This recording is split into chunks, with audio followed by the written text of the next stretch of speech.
Why are seemingly normal people all of a sudden incredibly rude towards somebody they just met?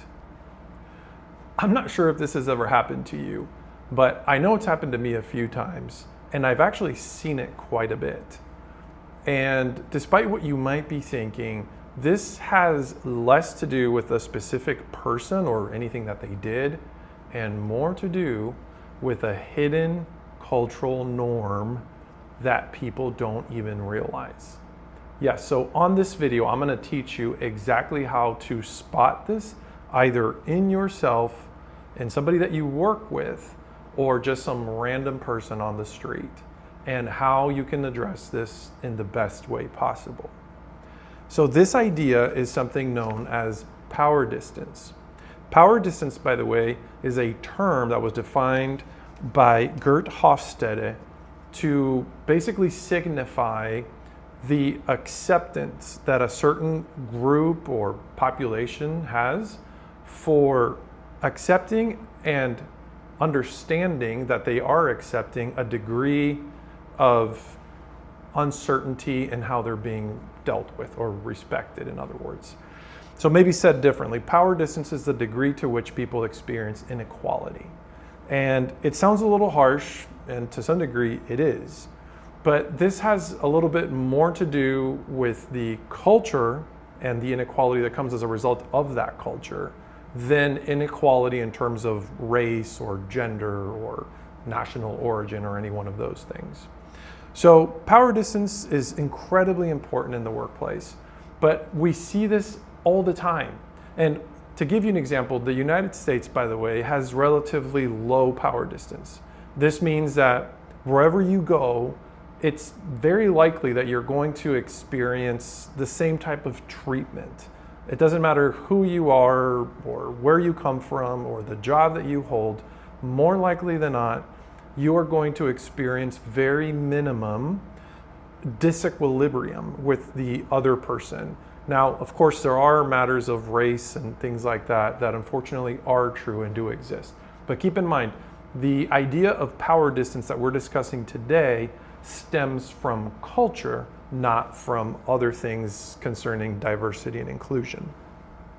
Now, why does this matter? Well, first and foremost, and I'm going to give you an example. I've talked about this before in the airline industry, but this is just such a good place to discuss this that it bears repeating. And by the way, if you have been that person, as in like the recipient of, let's just call it maltreatment or excessively rude comments from an individual who doesn't even know you, then obviously this is going to matter a lot for you to learn this. But it matters even more if you are the person who's doling this out. In other words, if you are the person who suddenly feels compelled or entitled or justified to treat people in a way that is perceived generally by society to be either rude or just as a complete jerk. And this happens way too often. In fact, the whole idea behind, internet trolls and whatnot stems from this concept of power distance. So we're going to dive into that. Now, to begin with, I'm going to give you a little story to kick us off. So, and by the way, I'm doing this recording from my hotel room because I am traveling, but I really wanted to talk to you guys about this today, because it's so important and I didn't want to just let this go, right? So last week, my family and I were traveling on vacation and we went to Florida for a few days. And on our return flight, the check-in area at the airport was a hot mess. I mean, there was children and families and, luggage everywhere. And clearly the airline was understaffed to, serve all those clients. But regardless, the people at the counter that were, the agents that were checking in everybody were very stressed out, and rightfully so. They're probably doing a job that seems a little underpaid maybe for the degree of responsibility that they're held to. And I will say, most everybody was doing a very good job in just handling that stress to the best of their ability. But there was one instance that really caught my attention. It was a family, and it was a mom and a dad with 2 kids and their parents, so basically the grandparents. I'm not sure which of the 2 it was, but the lady that was checking them in was being excessively, focused on protocols or what have you. And you could tell that she was already kind of at her wit's end. Well, at one point, the husband, the dad, made a comment. Now, I was within earshot, and I wasn't really trying to lean in entirely on that discussion, but contrary to what you might think, I wasn't in it for the drama in and of itself, as I was trying to evaluate which cultural element was missing and how essentially this lady that was trying to do a job was failing tremendously at it, and in the process managed to be incredibly rude towards these customers. And even if they weren't customers, they were just people. Well, anyway, at one point he asked her a question. He didn't raise his voice or anything like that. And she snapped back and immediately said, "Oh, you're telling me how to do my job? Is that what I'm hearing?" And she basically just paused what she was doing. And mind you, there was an incredibly long line of people. Everybody stressed just to meet their flight. And this lady just kind of backed away from her desk and made an entire show of whatever comment he had made. And she said, "You're not going to tell me how to do my job." And she was going on and on and on. Now, I don't want to make this into a gossip, right, of the conversation, but at one point, she turned back to that man and then looked at the rest of the family. And then she said, "To whom does this one belong?" Now, that is an incredibly conceited, rude comment. I mean, this is a person she doesn't know. If I were walking down the street and I just run into a person, would I just suddenly tell them, "To whom does this person belong?" as in insinuating that, I don't know, he's a piece of trash or something like that. And what, in my opinion, was her efforts to make this funny, which I think it missed everything, it ended up being an incredibly just diminishing comment towards him. Eventually, one of the grandparents stood up and said, "Hey, can we just move on with this, please?" Now, the thought that I kept on the most is I am a dad, right? And I'm also stressed out sometimes. Well, he had his children there with him. So this lady, who is a complete stranger, had the audacity to call him out in that manner in front of arguably his parents or his in-laws and his own children.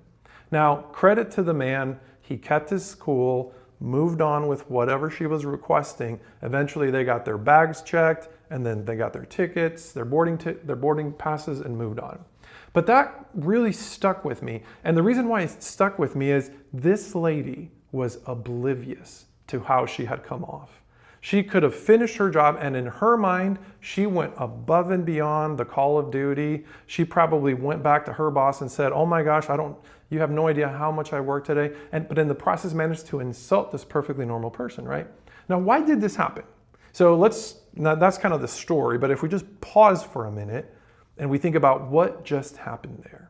Now, some might say, well, this was just a rude lady, they tend to be rude sometimes, and that's just the airline industry, and you kind of have to deal with it. But I would argue that there is more to this story. I would argue that regardless of her temperament, her individual temperament, she acted that way because of these 3 combination of things, or any one of them: status, title, and objective. And if my scribbles aren't very clear in the camera, I do apologize. I'll walk you through each one of them. So let's go back to the idea of power distance. So as we were discussing, power distance is the degree to which members of a society expect and anticipate or accept inequality. Now, if we look at the airline industry, people who work in the airline industry have very little to lose. They might lose their job, of course, they might lose their temper, but ultimately they have very little to lose, and they do have a lot of control. Now, let's look at the same, idea, but from the passenger's point of view. If you're the passenger and you're making your way through the airport, you as a passenger have a lot to lose. For starters, you can lose your flight. You can lose your temper. You can lose your luggage. You can lose any number. You can lose your money, for fees or things like that. And importantly, you can get kicked out. So as a passenger in the airline industry, you have a lot to lose. However, the people who work in the airline industry have very little to lose, at least when it's compared to the passengers. And that's really the key component here. So as you can see, the reason why I want to draw this analogy is because in the airline industry, the people who work in the airline industry relative to their passengers have a significantly high power distance. So we're going to go back to that right here. And that power distance is expressed in their behavior. So power distance is not good. Now we need to identify that. Obviously, we need to identify it.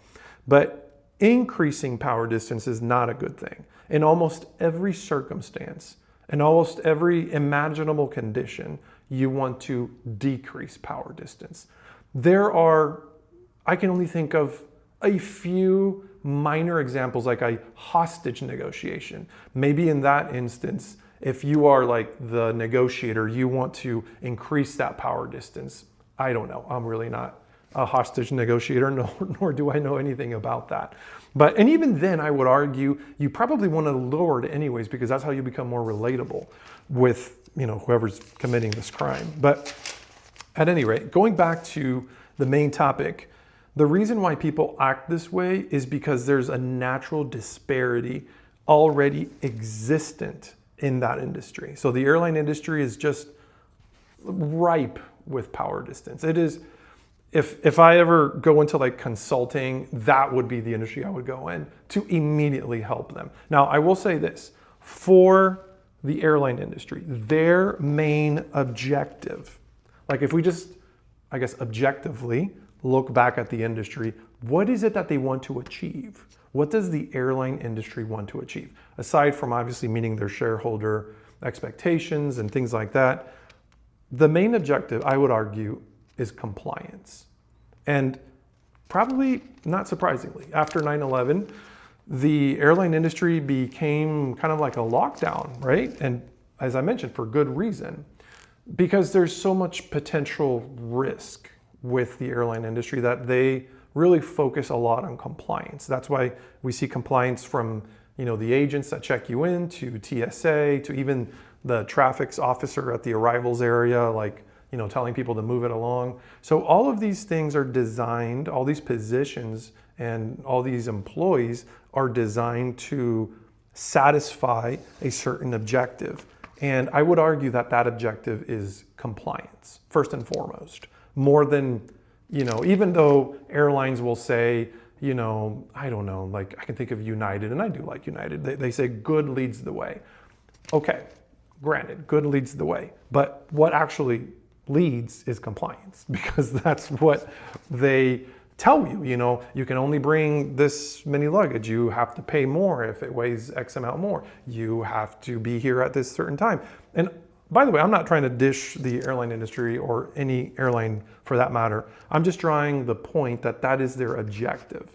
So because their objective is compliance, more often than not, or at least it would definitely be like in the top 3, then power distance will work.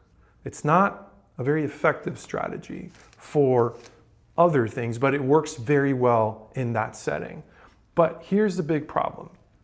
That agent that I was just talking about, that according to her, and maybe even according to her supervisor, did a good job.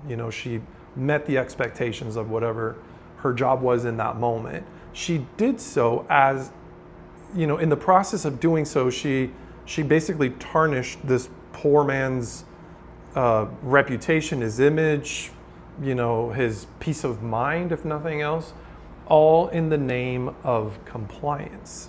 Now, the biggest problem I see with this is that lady, that ticketing agent, might have job security there, literally. But you put that same individual in any other corporate setting, in any customer service type job, and she will fail miserably. Because in most other jobs, compliance is not the number one objective. You put her in a sales position, she's going to fail.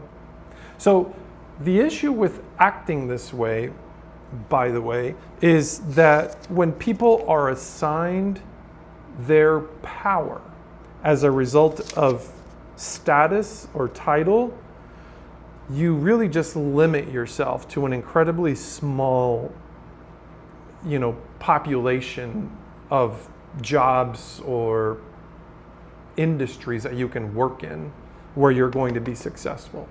Because at the end of the day, people don't want to be shepherded along like cattle, right? People want to be understood. People want a fair deal. People want to be respected.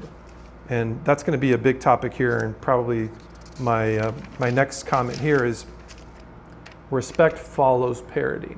In other words, this man from the story probably felt incredibly disrespected. I felt disrespected just by observing, that series of events, and by this agent's incredibly callous and cold little outrage, that she had. But the point is, this man and his family have no alternative. They could say, hey, look, you please don't talk to me that way, or blah, blah, blah.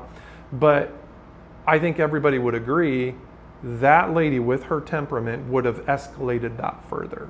What would have happened then is she would have called over her supervisor, made an even bigger scene. They would have called over security, and in all likelihood, they would have at least they would have missed their flight, if not worse. So inherently, this man knows this the same way all of us do, right? So what do? You just have to take it. And that's what the agent knows. She knows, and this is not about her specifically, this could be a man, it could be anybody for that matter. That agent knows that if you escalate or you seek something counter to their objective, maybe respect for that matter, they always have the upper hand. And because they feel that strength, that status as a result of their title, then they increase that power distance because they feel that status. They know that. They know inherently that they hold all the cards, at least in that little job that they haven't. Sorry if I'm coming off a little bit like belittling her. It just really irked me because that same woman would never treat another person the way she treated him in any other setting other than in that setting, where she has been granted that power and that authority, and where there's such a large power distance that this man and his family have nothing other than to accept that in order to get their objective met, which is to get on that plane and go home or go on their vacation. So the key message here is, first, identify. If you work in the airline industry, I would tell you, know this. If you think, hey, this isn't fair for us. Look, I've traveled to over 30 countries at this point, and I'm not trying to make this about the airline industry. I have seen, the type of passenger behavior that is just inexcusable, where they will treat a flight attendant with complete disrespect or just yell at somebody at the counter. So I'm not trying to make a call here for saying there are terrible passengers. There's no doubt about that. However, the point here is, with few exceptions, if you work in this type of an industry, or anyone for that matter, where there is an incredibly high power distance, you need to understand that the power that you have isn't as a result of your merits, your accomplishments, your personality. It's as a result of your title. And that is incredibly limiting because nothing about you shines. You are literally leading by status, by your title. The moment that is stripped away, you're left with nothing because you haven't ever done anything that is yours, as in you haven't really done something to give yourself to another individual via excellent customer service, relatability, genuine care. I mean, how underrated is that? Just legitimately genuine care, even in high stress situations. Now, it's not easy, and I'm not going to say that it is, but respect follows parity. So in order to lower the power distance, a person needs to achieve parity. What is parity? Equilibrium. Equality is perhaps a better word even. Equality. So the moment that woman, that ticket agent, sees that man and flips roles, like if they were just to swap positions for even a split second, would she act the same way? In all likelihood, she wouldn't. Because at that point, she realizes that she is being callous and cold and any number of things. The reason she's doing that, as I mentioned, is because she feels the weight of her status behind her. So this also happens, by the way, in other settings that are not the airline industry. And that's why it's so important to really understand it, because we might be acting this way without knowing. So how do you know? One, switch roles. Like, this is the easiest way to do it. In any circumstance where you find yourself, immediately just switch positions with the person that you're interacting with. So for instance, let's just say that you're a supervisor and you're speaking to a subordinate. So switch roles. Imagine that individual as your supervisor and you as a subordinate. If you're in the airline industry, switch job roles. All of a sudden, you're no longer the ticket agent, you are the passenger. Would you speak to yourself that way? That's an immediate way to just gain awareness. This could law enforcement, in civic duty, in politics. I mean, gosh, there's so many industries. In the medical industry, this happens a lot too. Patient and medical professional, right? So I would say, though, shout out to the medical professionals. I mean, they do an incredible job, as do all like first responders. However, take a moment sometimes to switch that role around. If you were the patient that just walked into the hospital or the emergency room and you have like a throbbing headache, or you're like bleeding, or you're in incredible distress, or maybe you're with somebody that is suffering, and then you kind of like, what'll happen is you might have this nurse or this person who just talks to you very like coldly and like, oh, okay, this and that, and where's your insurance card, and where's, they're obviously acting out of process and trying to get information from you, but that lack of empathy and that lack of warmth and any other number of things can really create a negative experience for that person. So if you take anything from this, it's respect follows parity. So just keep that in mind. The respect that you will receive as a professional is commensurate to the equality that you provide towards others, especially strangers. Well, I mean, really anybody for that matter.